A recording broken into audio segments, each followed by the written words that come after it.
मेरे क्लिनिक के बाहर एक बुजुर्ग महिला आकर बैठने लगी। कुछ बोलती नहीं थी। एक दिन अचानक उन्होंने मेरा नाम भी लिया। बड़ी प्यार भरी नज़रों से देखती थी मुझे। जब एक दिन मैं अपनी माँ के साथ आई तो मुझे पता चला कि वो और कोई नहीं बल्कि मेरी असली। मुझे याद नहीं कब से, लेकिन जब से मैंने होश संभाला था तब से ही मुझे डॉक्टर बनना था। मुझे लगता था कि मुझे भी लोगों के दुख दूर करना है। सपना देखना आसान होता है, लेकिन उसे पूरा करना बहुत ही मुश्किल बात है। मेरे साथ भी यही हुआ, लेकिन ऊपर वाला आपके लिए कुछ तो प्लान करके रखता है। मेरे माता पिता जब मैं 6 साल की थी तब ही एक एक्सीडेंट में चल बसे।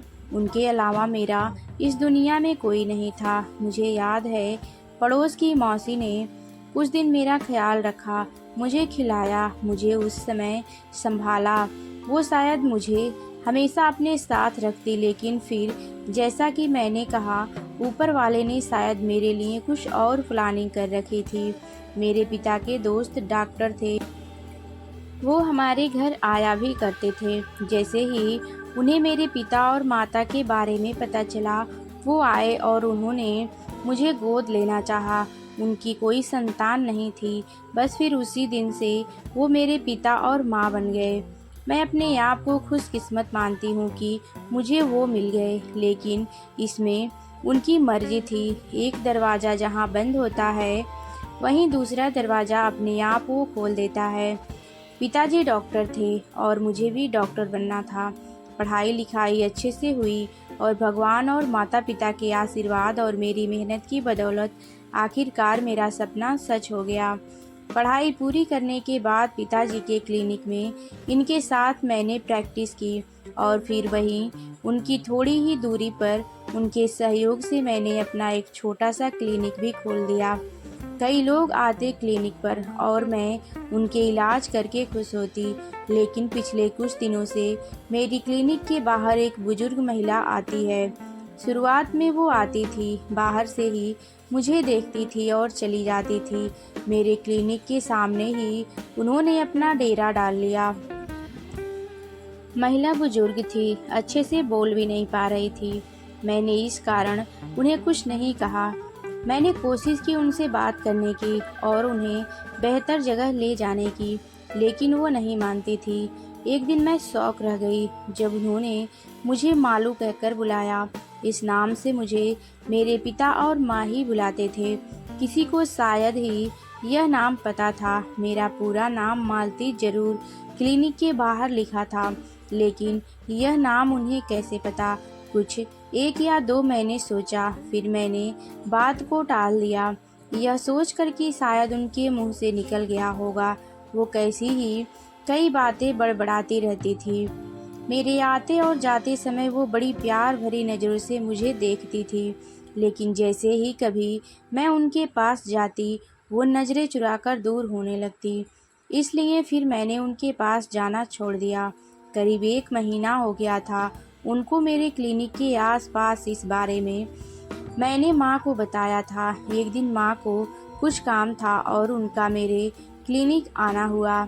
वही उन्होंने उस बुजुर्ग महिला को देखा। देखकर उन्होंने उस समय कुछ नहीं कहा, लेकिन मेरे घर जाने के बाद उन्होंने कहा कि उनकी शक्ल जानी पहचानी सी लग रही है। उन्हें ऐसा लग रहा था कि उन्होंने कहीं उनको देखा है।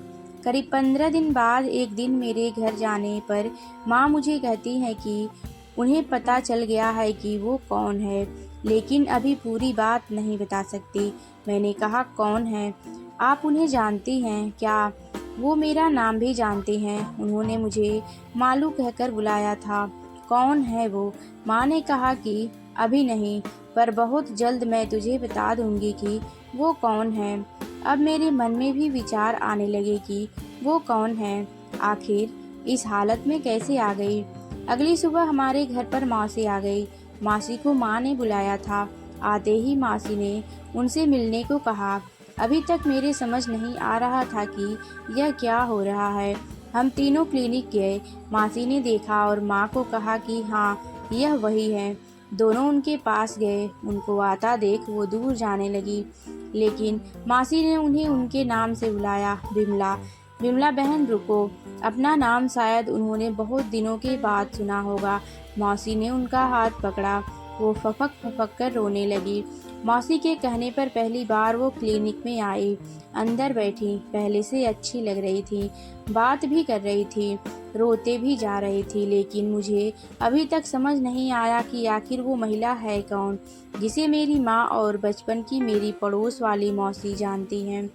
माँ जब उनसे बात कर रही थी तब मैंने मौसी को बुलाया और पूछा कि आप तो बता दो यह कौन है।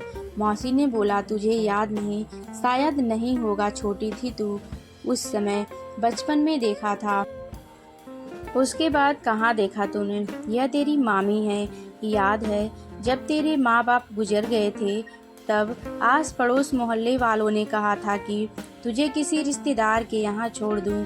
हालांकि मैं नहीं चाहती थी, लेकिन फिर मैंने सोचा कि मेरे पास रहकर क्या मिलेगा, तेरा भविष्य बन जाएगा अगर कोई मिल जाए तो। तेरे एक ही मामा थे, तेरे नाना का जमीन जायदाद सब था, लेकिन तेरी माँ ने अपने पसंद से शादी की, जिस कारण उन्होंने उनसे रिश्ते तोड़ दिए थे।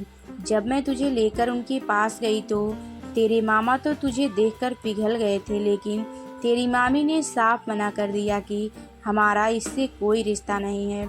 तुझे याद है उस दिन मैं तुझे ले गई थी, मौसी ने मुझसे सवाल किया। मुझे याद है धुंधला सा। मैंने कहा समय कभी एक सा नहीं रहता, आज इनके सगे बेटा बहू ने इन्हें घर से निकाल दिया, तेरे मामा के जाने के बाद इनकी यह हालत हो गई। शायद इनको अपनी की गई उस गलती का अब एहसास हो रहा है। बुरे समय जब आता है तब एहसास होता है कि कभी भी घमंड नहीं करना चाहिए, यह कभी भी किसी के साथ भी हो सकता है। इसलिए तुझे ढूंढते ढूंढते यह यहाँ तक आ गई तेरे पास। मुझे पता था इनके बारे में खोज खबर मिलती रहती थी, तेरी माँ को भी मैंने बताया था, इसलिए उन्होंने मुझे फ़ोन किया यहाँ आने को। उन्हें लगा कि यह वही है। उनको देख मुझे जरा सा भी गुस्सा नहीं आ रहा था, पता नहीं क्यों अपनापन पैदा हो गया था। उन्हें लगा था कि उनसे गलती हो गई थी। अब जाकर उनकी आंखें खुल गई थी। मैंने जाकर पहले उनके पाँव छुए, अब वो हमारे ही साथ रहती हैं, थोड़ी बातें भी करने लगी हैं।